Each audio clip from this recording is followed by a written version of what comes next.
ada Oh, sorry, beberapa hal kepotong. yang setuju ya dengan Pak Dr. Soleh Basyari, terutama bahwa ilmu nasab ini belum mapan.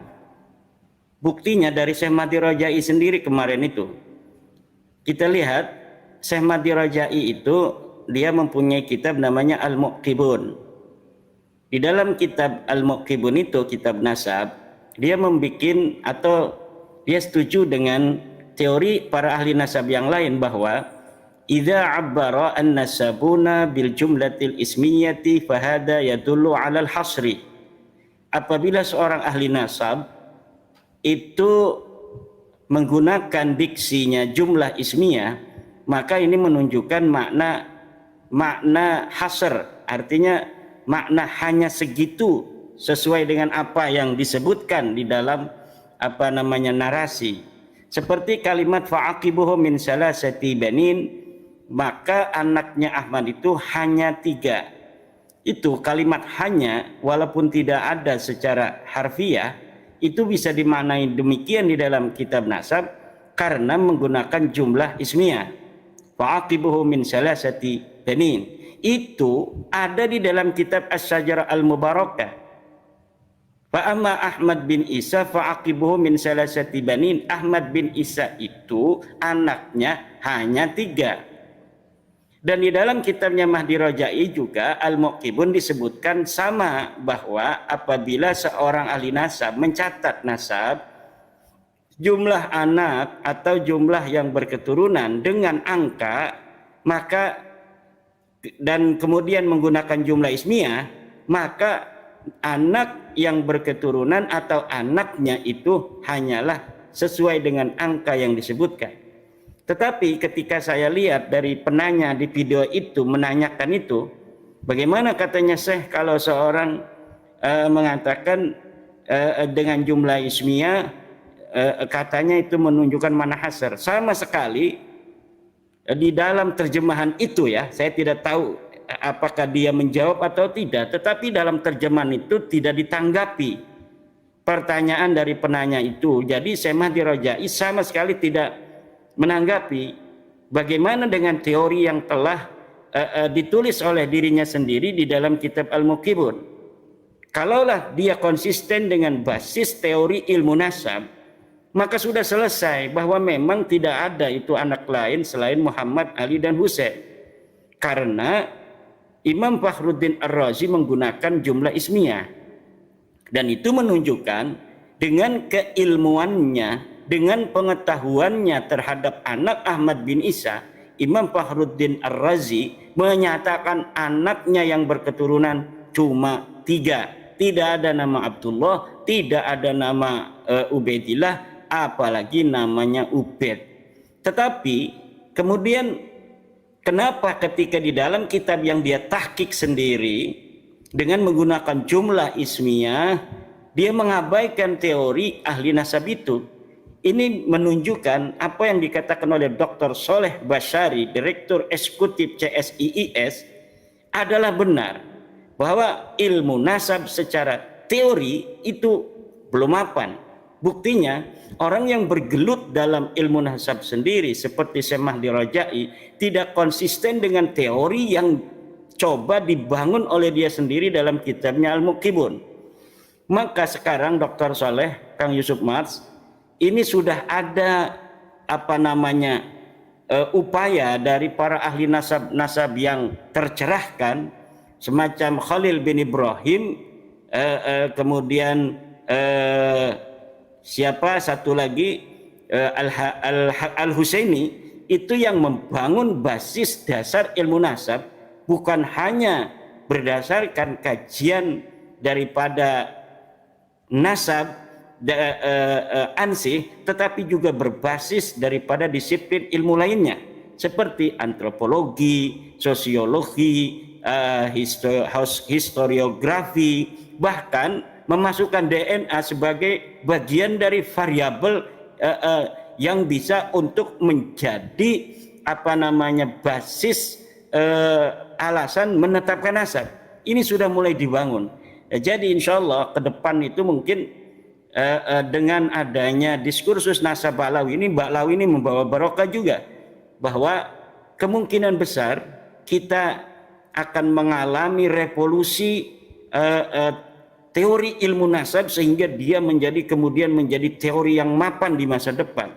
Sehingga segala pengakuan-pengakuan Kang Yusuf Mas yang sebagai anaknya Bapak Presiden Jokowi itu akan dapat dihindari di masa depan. Kalau misalnya semacam teori kemarin Semadi Rojai, kita akan diketawakan oleh anak-anak kita di masa depan. Bagaimana sebuah syuhro istifadah hanya membutuhkan 200 tahun, walaupun dia bertentangan dengan dokumen-dokumen sebelumnya, sebelum 200 tahun itu harus diterima.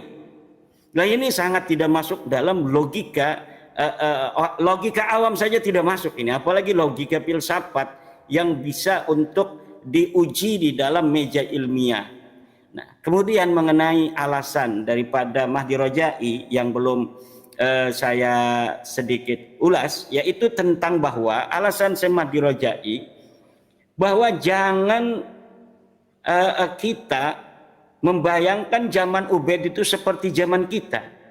Apabila ada orang yang lahir di satu belahan bumi hari ini, kemudian bisa dikonfirmasi dengan alat komunikasi di belahan bumi lainnya. Ya, tapi di masa Ubaid itu katanya belum ada alat komunikasi. Jadi bisa jadi Ubaid ini adalah anak Ahmad bin Isa yang luput dari catatan. Ya, ini tidak masuk logika juga.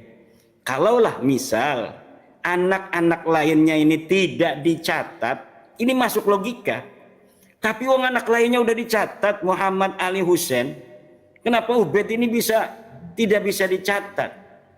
Kenapa Ubaid ini tidak ada? Oh, bisa jadi dia ketika lahir nggak ada orang dan sebagainya. Itu asumsi-asumsi yang saya kira sangat mudah sekali untuk dipatahkan, apalagi dengan menggunakan teori yang sering digunakan oleh ulama Indonesia udah 1 tahun yang lalu. Itu Syekh Mahdi Rojai menggunakan teori itu, seperti adamu dzikri la yadullu ala adamil wujud, tidak disebutkan itu tidak menunjukkan itu tidak ada. Ya, itu kan sudah menjadi diskursus kita selama 2 tahun ini, dan sejak munculnya diskursus nasab ini, ulama-ulama Indonesia itu sudah berbicara itu, dan saya sudah sampaikan bantahan-bantahan daripada teori itu. Memang ada teori adamu dzikri atau adamul wujdan la yadullu ala adamil wujud, tetapi juga ada teori al ilmu bi adamid dalili dalilut. Pengetahuan seseorang tentang tiadanya dalil adalah dalil untuk mengatakan bahwa madlul itu memang tidak ada. Ketika sekarang Dr. Kiai Haji Ubaidillah Ar-Rambani Al-Mutamakkini ini tidak ada di sini pada podcast kita kali ini tidak menunjukkan Dr. Kiai Ubaidillah ini tidak ada. Kenapa kita bisa memastikan seorang Dr. Kiai Haji Ubaidillah ini ada walaupun hari ini atau malam hari ini tidak ditemukan? Karena ada korina bahwa pernah muncul di pada suka menunjukkan ini orangnya historis, orangnya ada gitu. Karena ada korina-korina. Saya pernah dibel oleh Kiai Ubaid, saya juga pernah nonton Kiai Ubaid menangis di pada suka TV ketika ada orang tua yang marahin anaknya. Kiai Ubaid merasa dia marahin pada Kiai Ubaid kan. Itu itu adalah korina yang menunjukkan Yai Ubaid ini ada orangnya. Nah, kalau misalnya Ubaid yang sana ya. Kalau tadi Ubaid Al-Mutamakkini, kalau ini Ubaid katanya yang anaknya Ahmad bin Isa. Kenapa tidak disebutkan sebagai anaknya Ahmad bin Isa? Tidak disebutkan di dalam kitab itu bukan berarti menunjukkan orangnya tidak ada eksis sebagai anaknya Ahmad bin Isa. Tidak bisa itu pasti tidak ada, itu pasti bukan anaknya Ahmad bin Isa. Kenapa? Sama sekali tidak ada qarinatun wadihatun tadullu ala dzalik. Tidak ada qarina sedikit pun yang jelas menunjukkan bahwa Ubaid anaknya Ahmad bin Isa, tidak ada sama sekali. Tapi kalau Dr. Kiai Haji Ubaidillah Ar-Rambani Al-Mutamakkini ketika tidak ada malam ini di pada suka, yakin orangnya historis, yakin orangnya ada. Karena apa? Karena ada korinah. Beberapa waktu lalu beliau meng-SMS saya, dan beliau pula saya lihat di YouTube pada Suka TV itu ada menangis dia sambil menggetar-getar ininya tangannya. Lah, kalau Ubed bin Ahmad bin Isa itu tidak ada korinah sama sekali. Nah, itu yang dikemukakan oleh Syekh Mahdi Rajai tentang bahwa tidak disebutnya Ubed sebagai anak Ahmad bin Isa ini bukan menunjukkan bahwa Ubed ini bukan anak Ahmad bin Isa. Boleh itu diterima jika anak lainnya itu tidak disebutkan.